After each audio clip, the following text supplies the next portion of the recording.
आज मैं पंजाब के किसानों को इसीलिए सल्यूट करने आया हूं। पंजाब वीरों की धरती है। ये आज नहीं सदियों से जब अन्याय हुआ देश के ऊपर या पंजाब के ऊपर, पंजाब के लोगों ने उसमें लीडरशिप ली है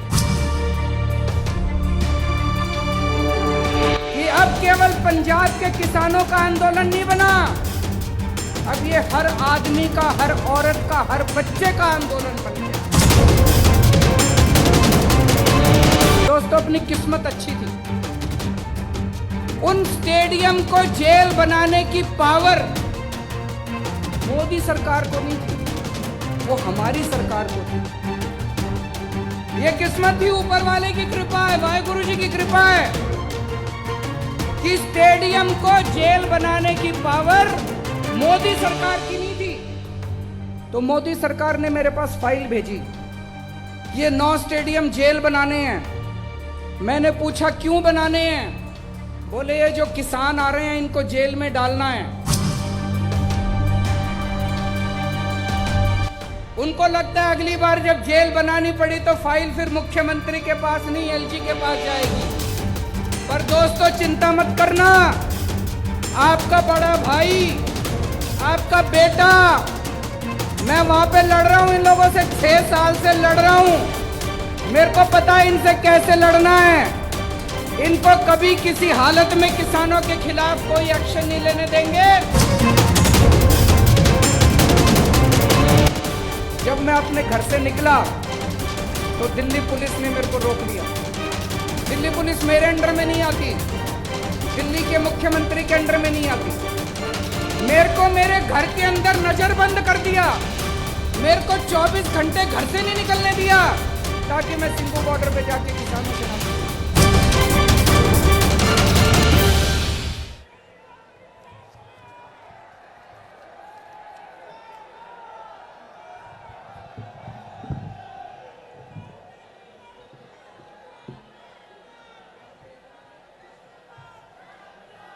वाहेगुरु जी का खालसा, वाहेगुरु जी की फतेह।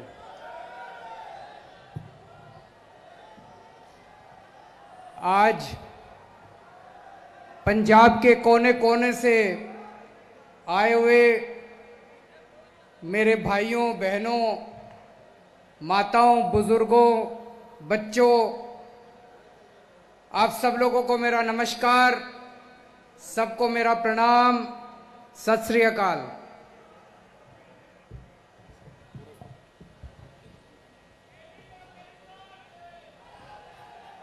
मैं देख रहा हूं दूर दूर तक जहां भी नजर जा रही है, इतने लोग आज आए हुए हैं। पूरे पंजाब से लोग आए हुए हैं, इतनी भारी संख्या में लोग आए हुए हैं।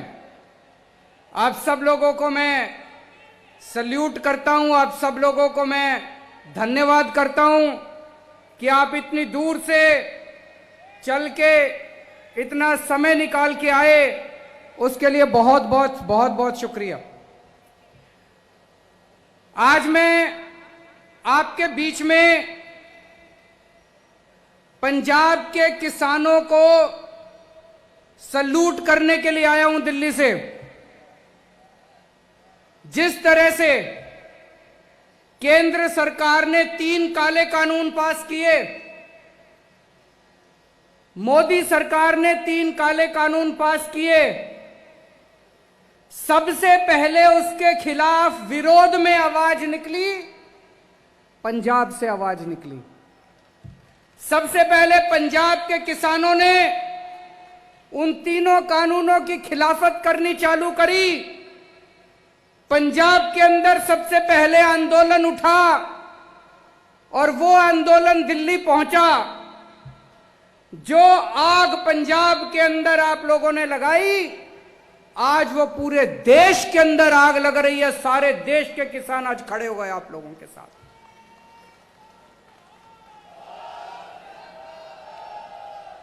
आज मैं पंजाब के किसानों को इसीलिए सल्यूट करने आया हूं।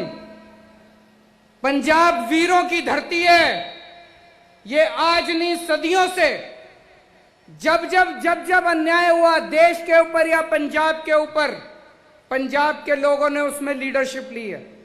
और इस बार भी तीनों कानूनों के खिलाफ पंजाब के किसानों ने लीडरशिप ली है। मैं सल्यूट करने आया हूं पंजाब के लोगों को कि अब केवल पंजाब के किसानों का आंदोलन नहीं बना, अब ये हर आदमी का, हर औरत का, हर बच्चे का आंदोलन बन गया है।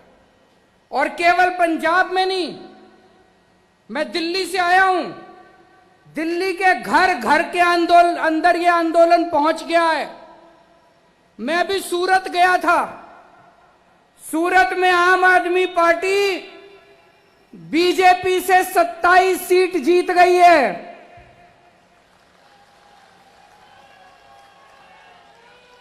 बीजेपी के गढ़ के अंदर, गुजरात बीजेपी का गढ़ माना जाता है, सूरत में आम आदमी पार्टी पहली बार चुनाव लड़ी और पहली बार में सूरत के अंदर कांग्रेस की 0, आम आदमी पार्टी की 27 सीट आई हैं। तो मैं अभी सूरत गया था, सूरत के लोगों ने मेरे को कहा कि सर अगर आप पंजाब जाओ तो पंजाब के लोगों ने को बोल देना पूरे गुजरात के किसान उनके साथ हैं, दिल्ली आपके साथ है, गुजरात आपके साथ है। थोड़े दिन पहले मेरी ममता बनर्जी से बात हुई, उन्होंने मेरे को कहा कि वेस्ट बंगाल के सारे किसान आपके साथ हैं। तो ये लोग जो बोलते हैं कि ये आंदोलन तो केवल 1-2 राज्यों का आंदोलन है, ये 1-2 राज्यों का आंदोलन नहीं है, ये पूरे देश के किसानों का आंदोलन है। और ये केवल देश के किसानों का आंदोलन नहीं है, ये हर भारतवासी का आंदोलन है, ये हर देशभक्त का आंदोलन है, इस देश के रहने वाले बच्चे बच्चे का आंदोलन है। इसके लिए मैं आज पंजाब के लोगों का धन्यवाद करने आया हूं कि आप लोगों ने इसको शुरू किया। शुरू से मैं इस आंदोलन में मैंने केवल समर्थन नहीं किया, इस आंदोलन का हिस्सा बनके मैंने इस आंदोलन के अंदर भाग लिया। और आज उसको मेरे को हर्जाना, ये हमें परेशान कर रही है मोदी सरकार, खूब परेशान कर रही है। अभी ये हमारी सारी पावर छीनने का कानून लेके आए हैं संसद के अंदर। जब पंजाब से किसान दिल्ली की तरफ चले नवंबर के महीने में, तो हरियाणा के अंदर हर शहर में इनको रोका गया, इनके ऊपर पानी की बौछारें छोड़ी गई, बैरिकेड लगाए गए, आंसू गैस के गोले छोड़े गए, हर जगह इनको रोकने की कोशिश की गई। लेकिन पंजाब के किसान कहां मानने वाले हैं, वो चलते गए चलते गए चलते गए, सारे अड़चन पार करते हुए, इनके बैरिकेड तोड़ते हुए, पानी की बौछारें पार करते हुए पंजाब के किसान दिल्ली के बॉर्डर पे पहुंच गए। जब किसान दिल्ली के बॉर्डर पे पहुंच गए तो दोस्तों मोदी सरकार ने एक बहुत बड़ा षड्यंत्र रचा, उन्होंने बहुत बड़ी प्लानिंग करी। मोदी सरकार ने प्लानिंग करी कि इन किसानों को दिल्ली आने देते हैं, जब ये दिल्ली आ जाएंगे तो 9 स्टेडियम, 9 बड़े बड़े ग्राउंड इन्होंने प्लानिंग करी, मोदी सरकार ने उनको जेल बना देते हैं और उन जेलों के अंदर पंजाब के सारे किसानों को डाल देंगे, वहां ये कई महीनों तक पड़े रहेंगे, इनका आंदोलन खत्म हो जाएगा। दोस्तों अपनी किस्मत अच्छी थी, उन स्टेडियम को जेल बनाने की पावर मोदी सरकार को नहीं थी, वो हमारी सरकार को थी। ये किस्मत थी, ऊपर वाले की कृपा है, वाहेगुरु जी की कृपा है कि स्टेडियम को जेल बनाने की पावर मोदी सरकार की नहीं थी। तो मोदी सरकार ने मेरे पास फाइल भेजी कि ये 9 स्टेडियम जेल बनाने हैं। मैंने पूछा क्यों बनाने हैं? बोले ये जो किसान आ रहे हैं इनको जेल में डालना है। तो दोस्तों हमने कहा हम नहीं जेल नहीं बनने देंगे, इन्होंने खूब फोन करे मेरे को, इन्होंने खूब दबाव डाला, खूब प्रेशर डाला, लेकिन हम नहीं झुके। अभी जर्नैल सिंह ने पढ़ के बताया, मैंने फाइल पे लिख दिया, किसानों का आंदोलन अहिंसक है, इनकी मांगे जायज हैं, मोदी सरकार तुरंत इनकी मांगे मान ले और हम इनको जेल नहीं बनने देंगे। दिल्ली पुलिस की अर्जी हम लोगों ने खारिज कर दी, हम लोगों ने कैंसिल कर दी।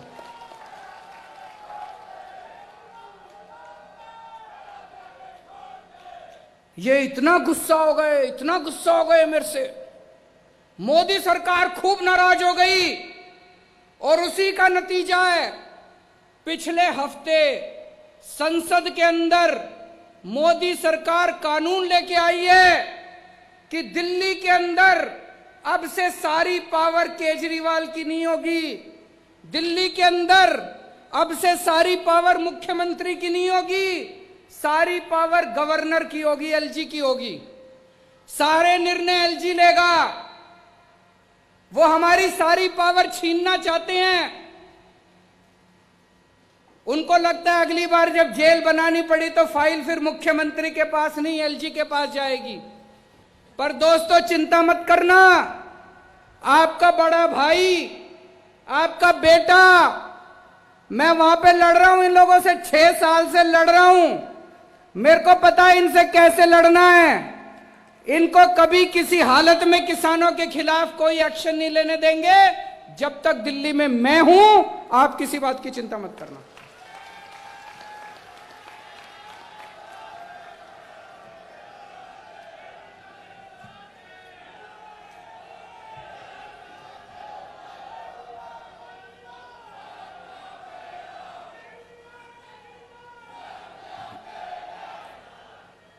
जब आंदोलन, जब बॉर्डर पे किसान आके रुक गए, उनकी सेवा करने के लिए हमारे ये सारे एमएलए, जितने एमएलए बैठे हैं, पंजाब के सारे एमएलए, हमारे एमपी भगवंत मान साहब, हमारे दिल्ली के सारे एमएलए, दिल्ली के सारे एमपी, सबने वहां जाके सेवादार की तरह सेवा की। मैंने सबको बोल दिया, वहां जाओगे पार्टी का झंडा नहीं लेके जाना, पार्टी की टोपी नहीं पहन के जाना, पार्टी का नाम भी नहीं लेना, केजरीवाल का नाम भी नहीं लेना। सेवादार बनके, वाहेगुरु जी का नाम लेके किसानों के बीच में जाके सेवा करना। इन्होंने सबने जाके रोज सेवा करी, और भी बहुत लोगों ने सेवा करी, केवल हमने नहीं। वहां पे और बहुत सारी जत्थेबंदियां हैं, सब लोग ने लंगर लगा रखा है। हमने दिल्ली सरकार की तरफ से वहां सारा पानी का इंतजाम करा, टॉयलेट का इंतजाम करा, हमने वहां पे लंगर का इंतजाम करा। फिर कई बच्चे आए एक दिन मेरे पास, बोले हमें अपने पिंड में बात करने में दिक्कत होती है, सिग्नल कमजोर है। हमने वहां पे फ्री वाईफाई का इंतजाम करा दिल्ली सरकार की तरफ से। जो जो हम कर सकते थे हमने किया। तो एक दिन आपने अखबार में पढ़ा होगा, मैंने सोचा मैं भी सिंगू बॉर्डर पे जाके किसानों से मिलके आता हूं। जब मैं अपने घर से निकला तो दिल्ली पुलिस ने मेरे को रोक लिया। दिल्ली पुलिस मेरे अंडर में नहीं आती, दिल्ली के मुख्यमंत्री के अंडर में नहीं आती। मेरे को मेरे घर के अंदर नजरबंद कर दिया, मेरे को 24 घंटे घर से नहीं निकलने दिया ताकि मैं सिंगू बॉर्डर पे जाके किसानों से ना मिल सकूं। लेकिन दोस्तों मुझे कोई परवाह नहीं है, ये जो मर्जी अत्याचार करें, आप लोगों का लड़ाई, आप लोगों की लड़ाई जायज है, आपकी मांगे जायज हैं, आप सच्चाई के रास्ते पे चल रहे हो, अंत पंत में जीत अपनी होगी।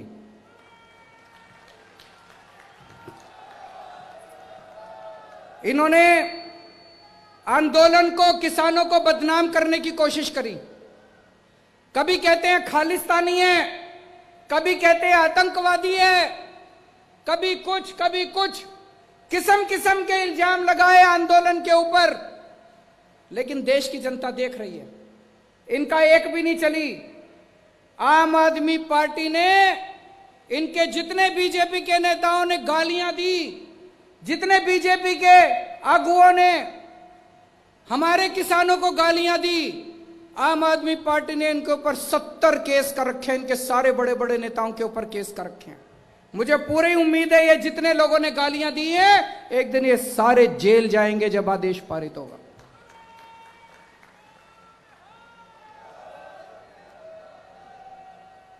दोस्तों, 70 साल से इस देश के अंदर किसानों के साथ अन्याय हो रहा है, किसानों के साथ ज्यादती हो रही है। 70 साल से इतनी पार्टियां आई, लेकिन किसानों को धोखे के अलावा कुछ नहीं मिला। कभी कोई पार्टी आती है, कहती है हम नौकरी देंगे, कोई नौकरी नहीं देता। कभी कोई पार्टी आती है, कहती है हम कर्जा माफ करेंगे, कोई कर्जा माफ नहीं करता। लेकिन दोस्तों, ये तीनों कानून जो हैं, ये तीनों कानून ऐसे हैं कि अगर ये लागू हो गए तो किसानों का कुछ नहीं बचेगा। ना उनकी जमीन बचेगी, ना उनकी खेती बचेगी। ये खेती उठा के बड़े बड़े पूंजीपतियों को, इनके जो दोस्त है, 3-4 दोस्त है, उनको उठाने की पूरी तरह इन्होंने तैयारी कर रखी है। आज से 4 साल पहले जब पंजाब में चुनाव हुआ था, तो कैप्टन साहब ने भी बड़े बड़े वादे किए थे कि नहीं किए थे? कैप्टन साहब ने कहा था स्मार्टफोन दूंगा। जिस जिसको स्मार्टफोन मिल गया जरा हाथ खड़ा करके दिखा दो, अपना फोन दिखा दो। कैप्टन साहब ने जिस जिसको स्मार्टफोन दिया है, किसी को नहीं मिला। कैप्टन साहब ने कहा था किसानों का लोन माफ करूंगा, कर्जा माफ करूंगा। किस किस का कर्जा माफ हो गया, जरा हाथ खड़ा करके बता दो। कैप्टन साहब ने कहा था बुढ़ापा पेंशन 2500 रुपए महीना करूंगा। जितने बुजुर्ग बैठे हैं, जिस जिसके 2500 रुपए हो गए, जरा हाथ खड़े करके बता दो। कैप्टन साहब ने कहा था हर घर में नौकरी दूंगा। किस किस को नौकरी मिल गई, जरा हाथ खड़े करके बता दो। आज ये मैं कार्ड लेके आया हूं। ये कैप्टन साहब ने ये कार्ड बांटे थे, नहीं बांटे थे? इस पे लिखा है बेरोजगारी भत्ता कार्ड, बेरोजगारी भत्ता कार्ड। इस पे लिखा है कैप्टन ने सौं चुकी, हर घर एक नौकरी पक्की। कैप्टन ने सौं चुकी, हर घर एक नौकरी पक्की। किस किस को नौकरी मिल गई?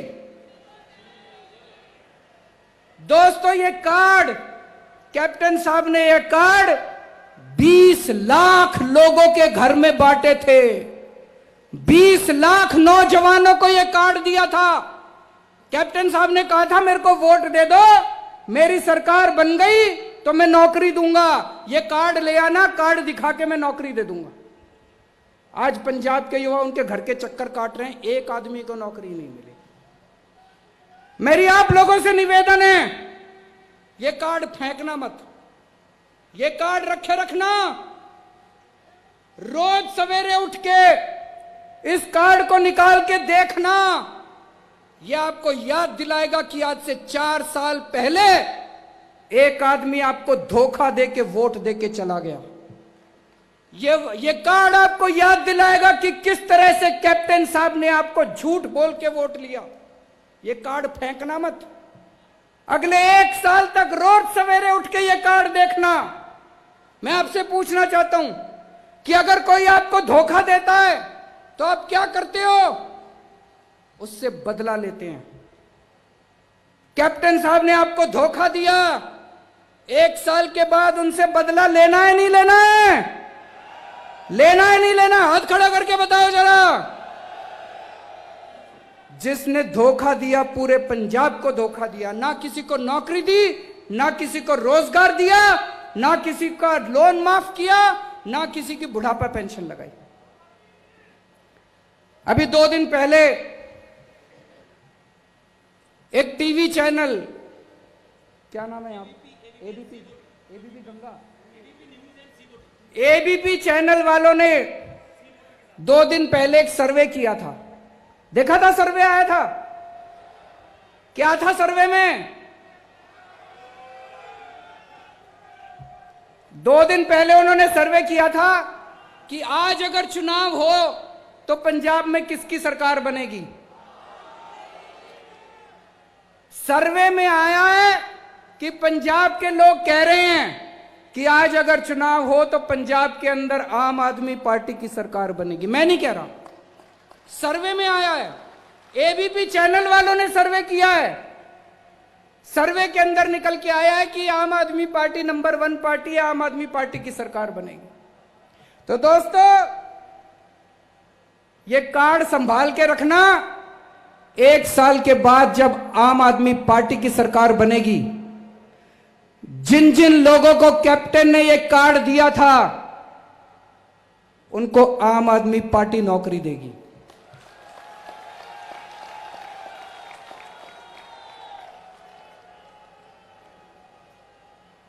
जिन जिन लोगों को कैप्टन ने ये कार्ड दिया था, जब तक नौकरी नहीं मिल जाती तब तक आम आदमी पार्टी की सरकार आपको बेरोजगारी भत्ता देगी।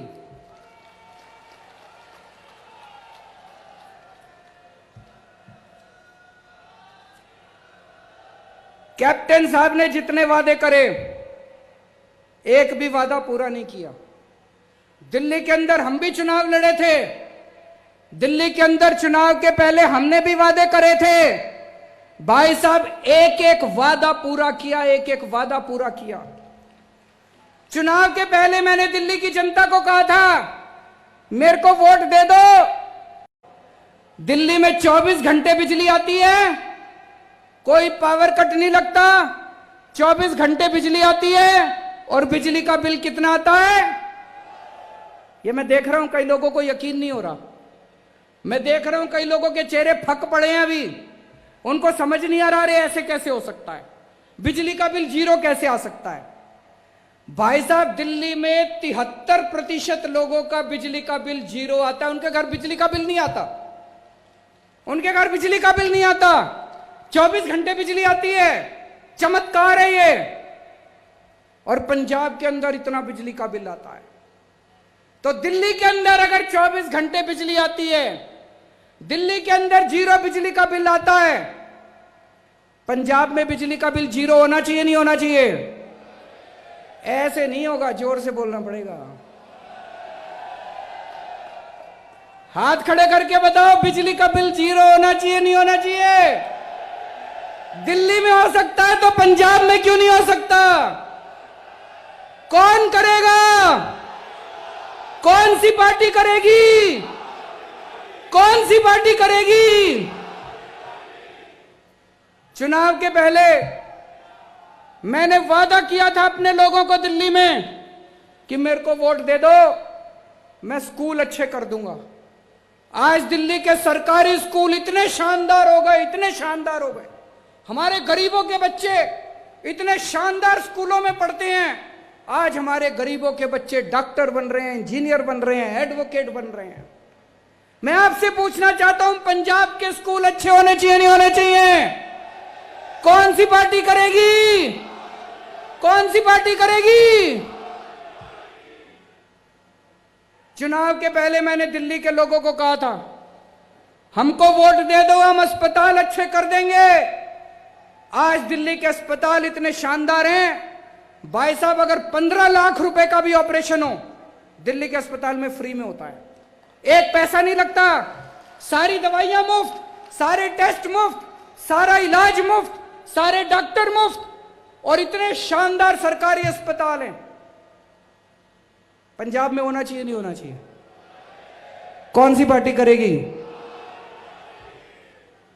तो दोस्तों, 1 साल है, 1 साल के अंदर अब अपने को मिलके हम सब लोग गांव-गांव के अंदर, हर पिंड के अंदर, हर पिंड में जाएंगे, हर मोहल्ले में जाएंगे, हर गली में जाएंगे और आपके साथ मिलके एक नए पंजाब का सपना तैयार करेंगे। अपने को नया पंजाब बनाना है, अपने को खुशहाल पंजाब बनाना है, अपने को एक ऐसा पंजाब बनाना है जिसमें हर किसान खुश हो, हर मजदूर खुश हो, जिसमें हर व्यापारी खुश हो, हर आड़ती खुश हो, जिसमें हर आदमी, हर औरत, हर बच्चा खुश हो, जिसमें हर एक को अच्छी शिक्षा मिले, जिसमें हर आदमी को अच्छा इलाज मिले, जिसमें पैसे की तंगी की वजह से किसी की स्कूल बंद नहीं होनी चाहिए, किसी को अस्पताल इलाज नहीं बंद होना चाहिए।